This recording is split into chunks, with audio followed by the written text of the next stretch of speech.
I thank you, Honourable Speaker, and I thank the Honourable Member for that question. Honourable Speaker, contact tracing is a key component of a public health response to any infectious diseases, and I've alluded to this in great detail in my ministerial statement on Monday, and it's important for interrupting change of transmission. It is the process of identifying, assessing, and quarantining of people who have been exposed to someone who's been affected to the COVID-19 virus. It can also help people identify those who are at risk of developing severe disease and know them earlier so that if they have been exposed, we can actually rescue them or get medical help quicker to them.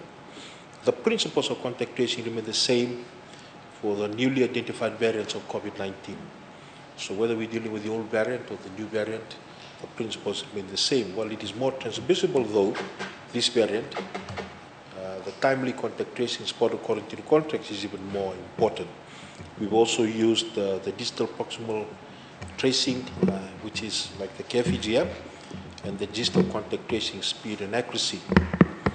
Honourable Speaker, from mid-June, the current COVID-19 outbreak, specifically in Viti Levu, the Suba, Senior and Rare contaminants continue to escalate, with positivity rates going above 10%, which meant that there were many cases in the community. And throughout the outbreak, until after 22nd of July, Fiji was testing at 3.5 to 4.5 per thousand population, which is a recommended level by WHO and partner universities when you have community transmission to the extent in which we have. Therefore, as a strategy, which I've again alluded to and the Permanent Secretary had talked about in his various statements, is that we've transited to a mitigation phase. And the question that is posed by the Honourable Member is a question that I've seen being put out in social media and also in some form of mainstream media. And I can also tell you that that question in terms of thinking that we are not testing or we are not doing contact tracing is in ways also quite hurtful to the healthcare workers who are involved in this area, because they continue to do so.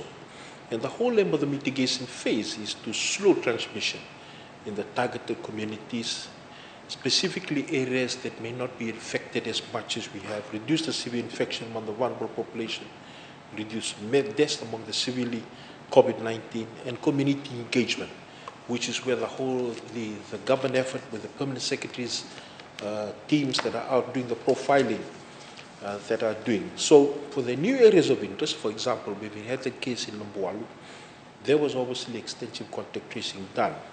And now that testing strategy happens on the symptomatic and the vulnerable. The teams are receiving results in 24 hours. We have testing available at the Fiji CDC, the RT-PCR and GeneXpert. We have testing available at the Tamabo Hospital with GeneXpert. We have testing available at CWM, GeneXpert. We have testing available at Nandi, Lotoha Hospital. And also we have also the RD antigen test, which is also being used. Honourable Speaker, apart from the drive-through vaccination, we also have the drive-through testing and swabbing that's available now. And that is all manifested signs of testing and swabbing and also targeted contact tracing in the midst of the challenges that we face at the moment. So I want to reassure you, Honourable Speaker, and the August House that in no way has testing and contact tracing dropped. The means by which it's being done is focused on the targeted groups in the places of widespread community transmission and in the places where there's areas of interest, new cases. It is actually utilizing the old principles that we were using before. Thank you, Honourable Speaker.